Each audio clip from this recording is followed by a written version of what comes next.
Hi everyone, welcome back. Today we are going to talk a little bit about something slightly different from board game, but it's board game related definitely. What we're going to talk about is a way that I suggest we could make the best use of the existing material to protect your board game. And we will start with one board game. This could be any board game, but I'm using this the Dead Eye Walkers from Zombicide Black Plague as example. I won't provide a link for this because it's not really related. It's just a board game that I chose out of so many that I have. Sorry about that. And besides that, you will need a few materials. You probably need scissors, is to cut the tape which I'm going to introduce. You will need a penknife, which is required to open a box. This is a bit rusty. Please try not to use rusty penknife. If you cut yourself with it, there's some serious consequences. And you need this thing, which is actually this is something that I need to really talk a little bit about it. It comes in many forms. There are many types of patterns. So you can see this like Mount Fuji and everything. Most of these tapes are from Japan. This is called a washi tape. I will send a link below to some information about washi tape. I'll try not to be specific about any particular shopping website or something, but you could find it all over. There is a brand in Japan, the MT Washi Tape, which is the one that's been introduced to me by one of the fellow board gamers when I bought a Starcadia Quest from him. He introduced me to MT Washi Tape, okay, so what's so special about washi tape? So washi tapes is it's just like a normal tile tape, but it's an art and craft tape for paper. Okay, so in short, supposedly I have this this game board is made of cardboard. If I were to put the washi tape on this, and then I decided that it's wrong, I want to peel it out, or at some point in time later I regret I want to peel it out, I will peel it out without staining the board or tearing any part of the board off. So it works on paper, it works on cardboard, which is perfect for this box. Okay, so let's start. I'm going to try and keep this short and sweet. So first thing, when you get a board game, so you'll be in some sort of this called plastic wraps. Except in some of the Raven Burgers game, they don't come with it. So unfortunately, that doesn't work with the Raven Burgers game. And to be honest, I need to mention this. I really hate the Raven Burgers sticker. They leave stain on the cardboard, which takes a bit of effort to remove. Okay, but anyway, that's beside the point. So what you have is, imagine if there's a cover here. I already opened it, so I can't show you. But imagine it's covered by this this transparent layer of plastic on the back as well. What you will do is you will take a penknife, and then you will find all the sides here. You put your penknife through this, not cutting any part of the board game. You will just go through this way, go through all four sides, make a full circle, and then you peel off that piece, and that will leave you with something like this.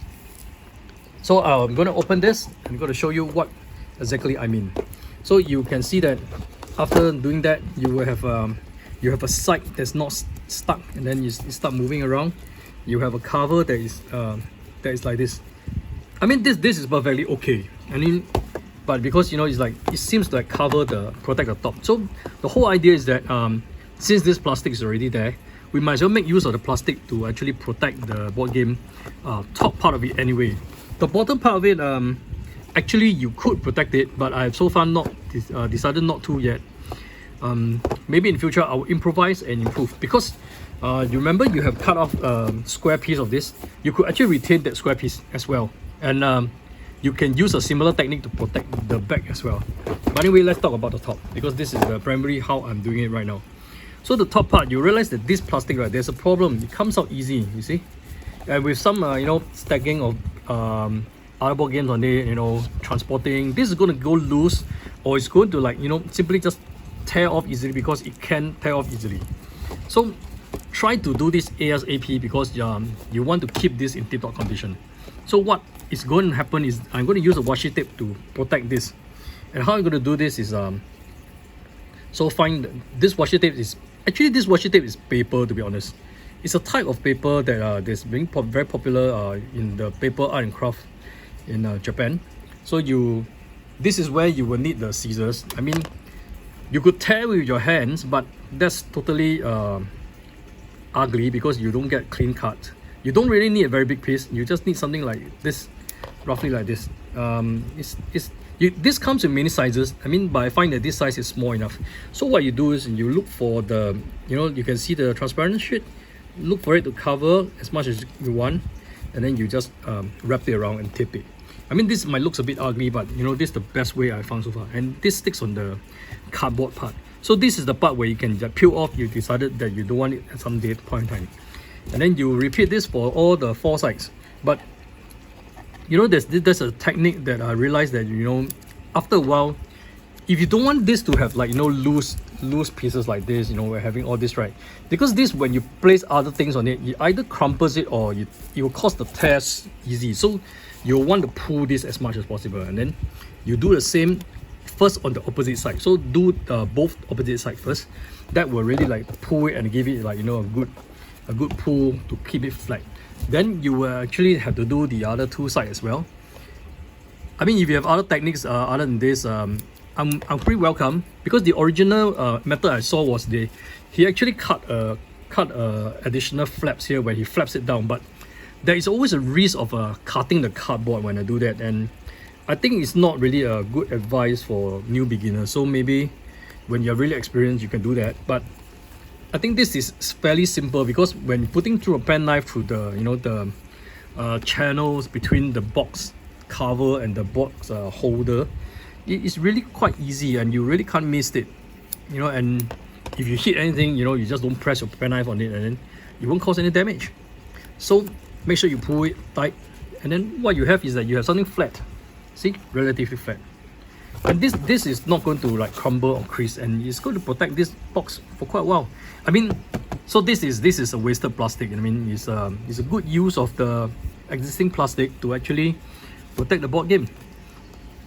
So what you really can do with is the square piece that was actually cut off. You could do the same thing, put the square piece over here, and then you just stick it over the 4 sides here, and then you have a good way to protect your board game. So it's just a simple technique I like to share today, and I hope this will help somebody, because I think it's a good use of plastic, and then you throw less plastic away, not polluting the environment, and well, this makes the games looks pretty new. And I guess you will be quite pleasant if you want to like buy a resale second-hand board game, and then you find that, oh, it's in this condition. It's really nice. Don't you think so? Okay, thanks for watching. I'm going to try to keep this short. So and I know I promised you guys I'm going to talk about Kickstarter. I failed to do that because I was really like not in my best of condition in the last few days. But the original intention was that I really wanted to talk about this board game called Wreakland Run.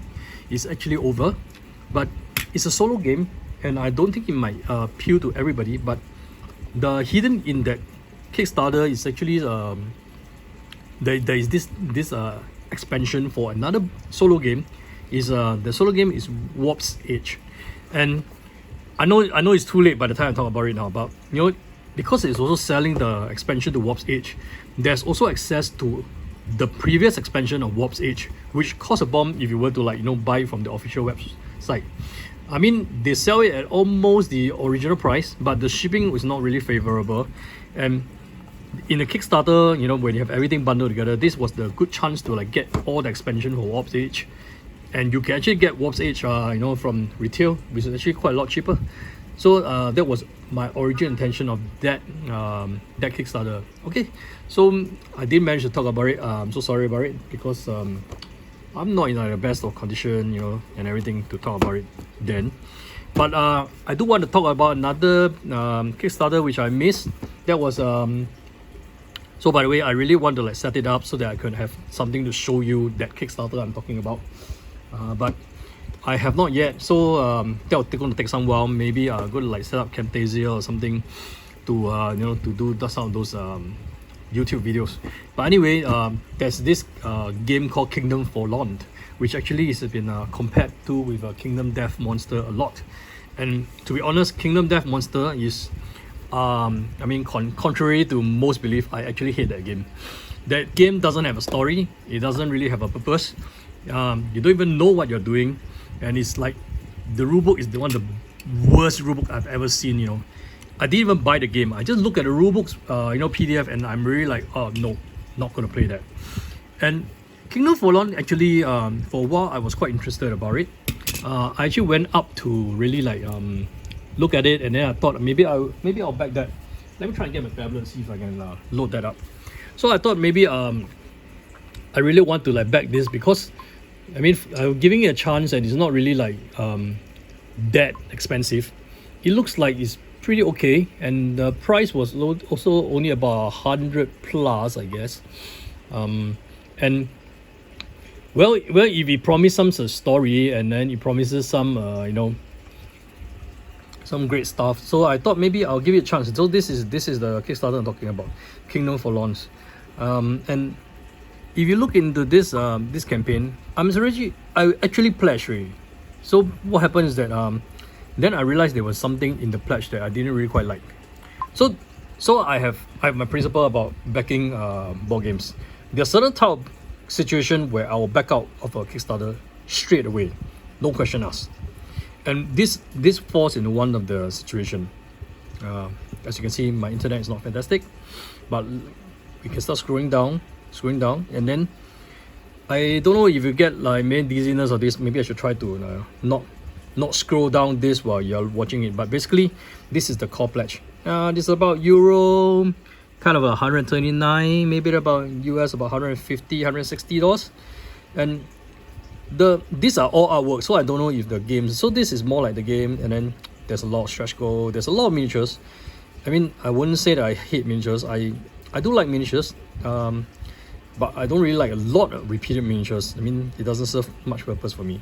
And the miniatures looks good, Consider for about $150, to get some of these miniatures, I'm really quite all in. And then there's another more of it. The cards are quite mediocre though.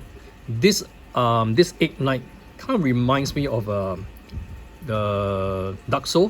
There's onion like, so maybe it's a punch on that. The rest of it looks pretty plain. I think tokens looks ugly. Okay, so this looks very bad. I mean, this stuff should have color on it. It's like if these are meat or something like that, they should be painted red or something. Maybe this is a prototype. I don't know. Anyway, okay. First thing to say, I'm not sponsored for this video. Obviously, they didn't, because I'm going to say bad things about this Kickstarter, and I don't have a prototype, so this is not technically even a review. It's my view about this and why I decided to back out of this. So if you scroll down, everything looks pretty okay. $150 is pretty good. Why would I not back it? Okay, so I want to like scroll down all the way until the part that some shit happens for me, because there is actually one condition that I would straight away back out of a Kickstarter, and that has something to do with being punished for something. So I don't know if I can find it here. This is stretch goals. Stretch goals is not really a big deal. Anyway, by the way, stretch goals are like just outright lies. They're going to give it to you anyway. I don't really believe that if they don't meet that goal, they're going to just going to omit it. I'm sure by the time when they put this up, they kind of have a concept or even the draft mold of how that look like, so that they are okay to give that to you. So this is the core pledge. Okay, core pledge is you get this, which is pretty good. Elite pledge, you get a lot more stuff. You get one of the big box, and I think you get the expansion. Usually that will be the one I did. I think I did go in for the deluxe. And then there's add-ons, and this is the problem. So there's this princess Seer and the miniatures, and this is the early bird reward for late arrivals. So what does it mean is that it means that when you came in as an early bird, maybe in the first 48 hours or something like that, you actually get this for free. But right now it's an add-on, and you have to end up paying like $10 for it. $10 for one miniatures and a couple of cards. I don't know how many cards do you get. It's actually very expensive, I think, in my opinion. So straight away when I saw this, I backed out. I backed out really, because I've always believed in in one thing, all. I mean, if I decided not to go all in, it's my choice. I would. It's kind of like maybe the FOMO didn't catch me or something like that. But I don't want to be punished for coming in late and then I have to pay extra for something which everybody else is getting it for free. So basically that is a kind of FOMO. Maybe you can put it that way. But I don't believe in getting punished for something that that you missed, and then you end up having to pay for it, and then it's like you don't feel happy about it because everybody's paying $10 less than you. I mean, shipping and everything, I'm okay. I'm situated in Asia. I know that it costs more. Actually not true, because most of the manufacturers is in China. By right, Asia should be cheaper. Okay, but anyway, that's beside the point. I'm just saying that I wouldn't want to be punished and pay more for other people. Backing a game, the most important thing about backing a game, is like you have to feel good. To quote something like what Mara Kondo would say, you have to have that tingling feeling that you love this Kickstarter before you backed it.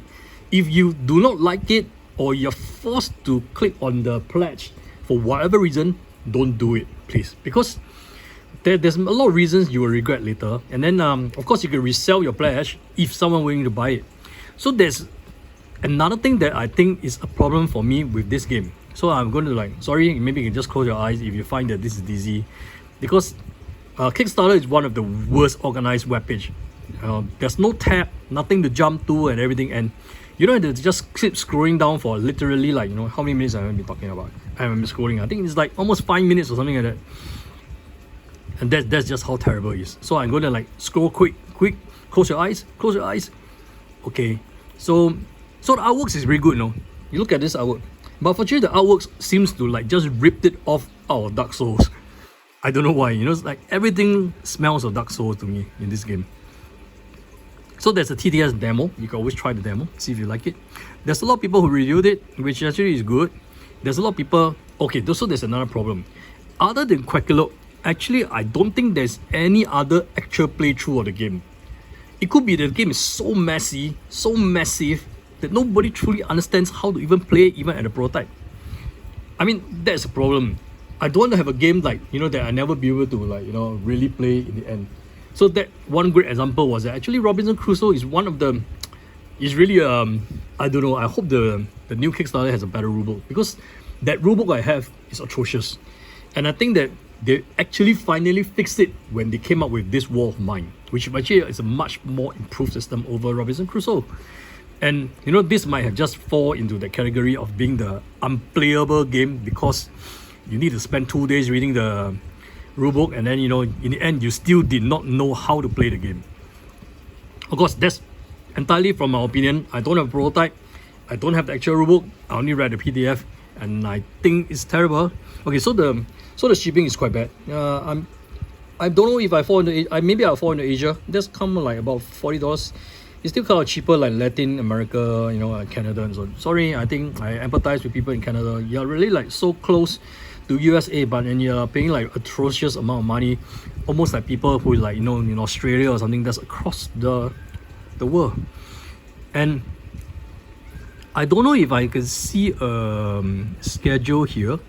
I recall that there is a schedule that so there's a shipping schedule of something like November 2023. Okay, so what year is this? This is 2022, and it's not even November. So we are talking about almost 2 years.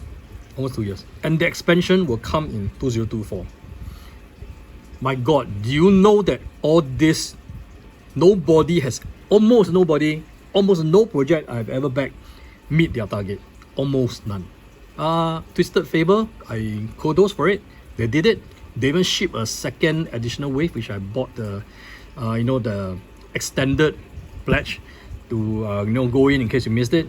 And they actually shipped kind of maybe 4 days after Christmas. They promised Christmas, but 4 days is perfectly good, and that's already a record for Kickstarter.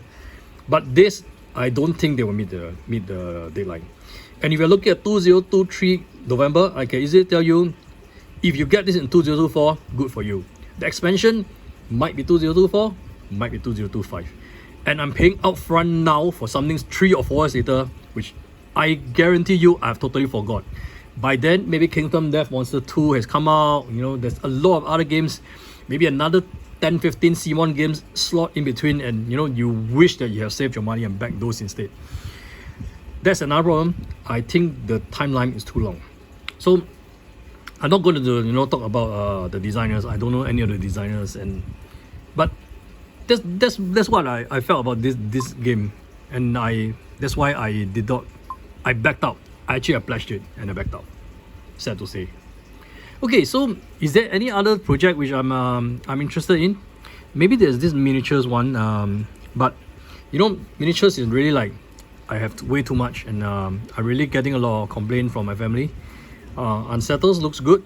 I might not back it, but it looks good for me. So they don't have an app for GameFound. I have a few others game on GameFound which actually I'm interested in. Maybe I'll try and pull that out right now.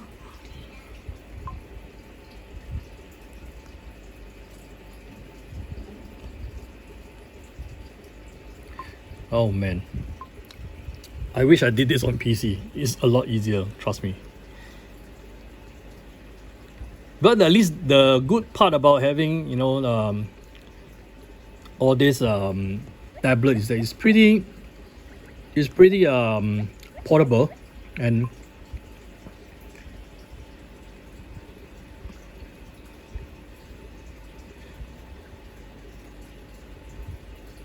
so I'm trying to pull this out.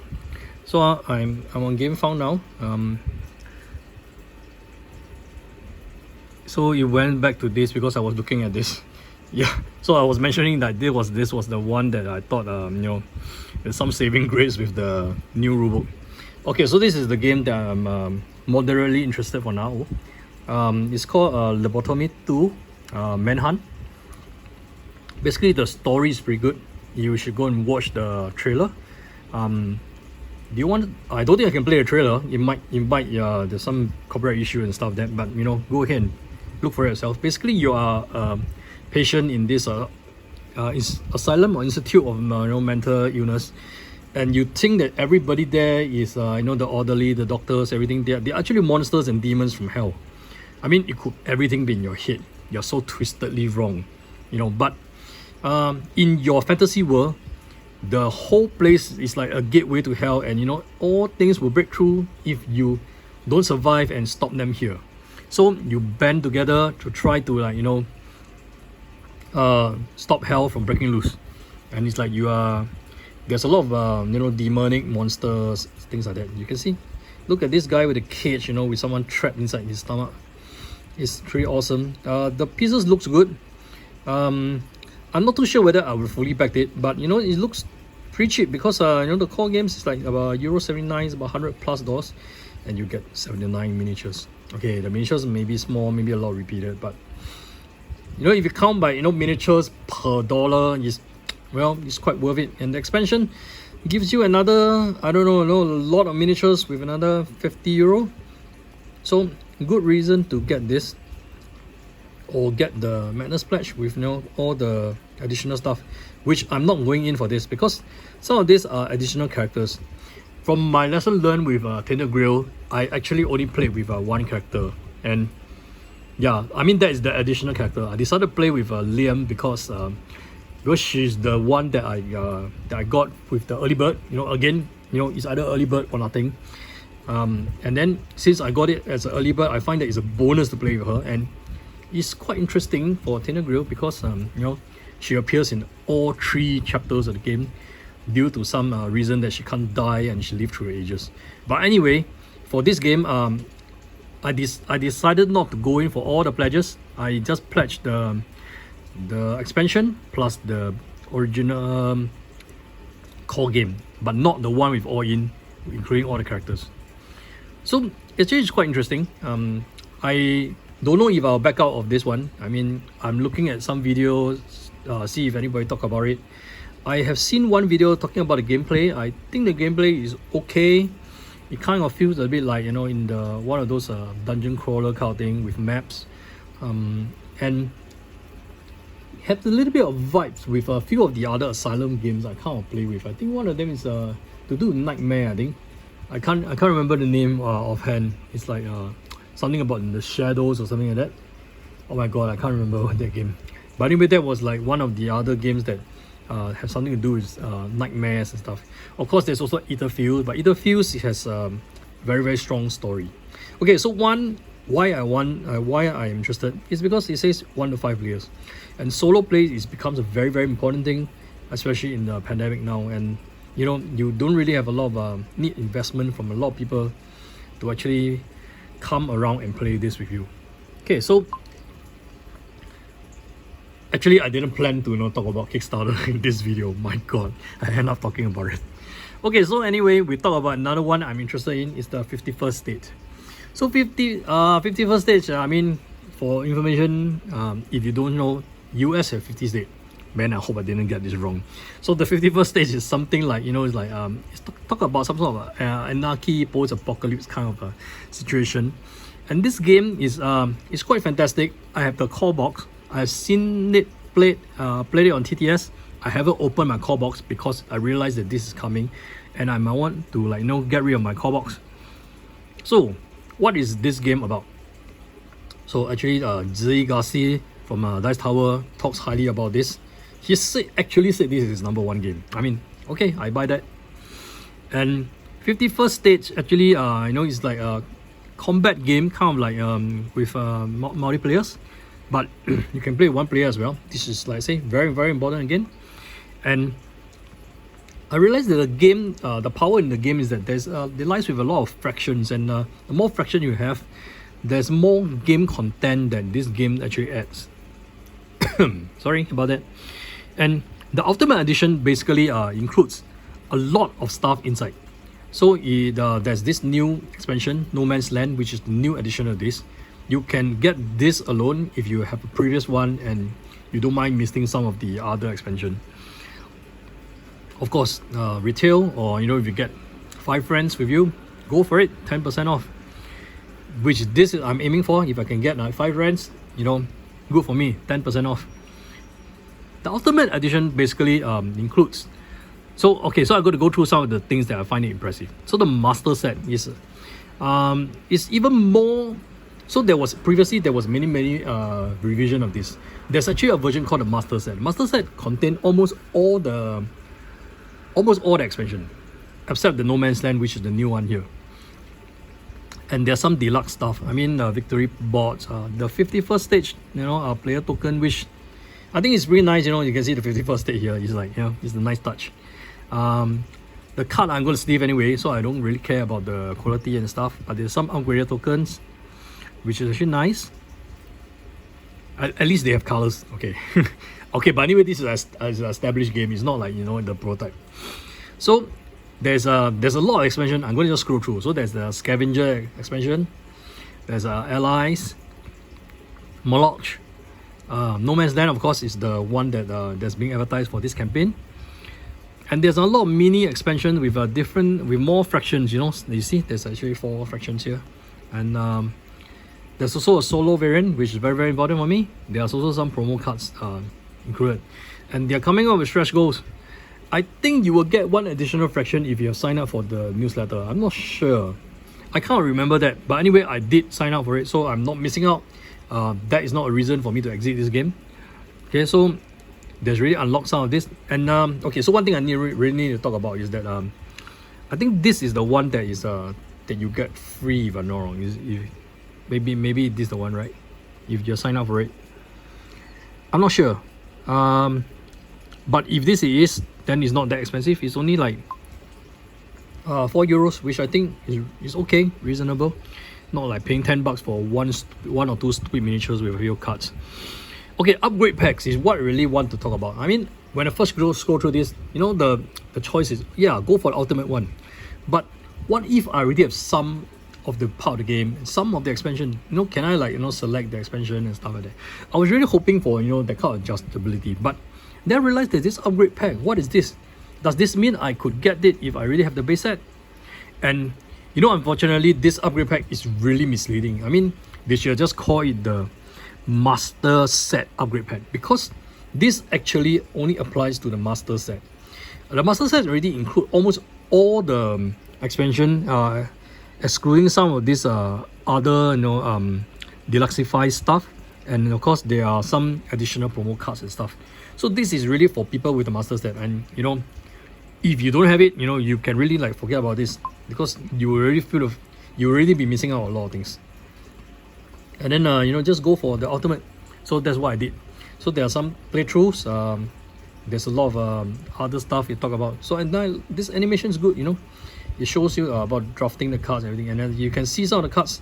The post-apocalypse themes is strong, you know, like really the artwork is nice, and I think I won't call it a very simple game, but basically this is quite interesting game. Once you get a hang of it, it's pretty good. I think that's about all I want to talk about in all the Kickstarter. I don't really want to go through every single one of them. There's some of them I skip. I signed up for this Tindaya. I really didn't come back to take a look at it. Block and Block is probably not down my alley. I don't like anything that's too squarish. I don't even know what Factory 42 is. Warp's Gate, at one point in time I was interested, but obviously I found that I have better spend my money somewhere else. Okay, so there's this one that's coming soon, I think. Active project. Oh, it's actually active. It's called the Tales of Arabian Nights. Does it have something to do with the Tales of Arabian Nights? I don't know. Maybe I'll check this out. This is something I have not checked it out yet. So of course I'm not going to like give random comments for it. So there's a lot of things here that I did not look at. Anyway, I don't spend all my time. This is the type of game that I don't buy. I don't really like sports games. I mean, I don't like sports, so I don't like sports games. Okay, there's nothing wrong with it, right? Right. Yes. So these are like the stuff that's been over. By the way, I also didn't back Master of the Universe because despite all the nostalgic and everything, it's just not the type of game for me, I guess. So this looks interesting, but they are STLs, so good for people with 3D printers. Okay, but anyway, so enough of rambling. So I'm gonna like just stop here with about slightly over 30 minutes about some Kickstarter stuff. This is my first attempt in talking about Kickstarter. Do let me know if this format is okay, or you prefer it to have it on the computer monitor and everything. And I know the dying question is, why have I not appeared on the camera yet? I know, after so many videos. The reason is that I find that you don't really want to see my face, right? You want to see the game, you want to see the components and stuff. So it really doesn't matter if I'm on the screen or not. I mean, does that answer your question? I hope it does. But anyway, if there's any suggestion, anything else you'd like me to talk about, you can always like, subscribe, and leave some comments below. I'll try to follow through and see what we can come up on the next video. This was a lot longer than I expected, but okay, I hope you enjoyed it. So have a good day, and until next time, see ya.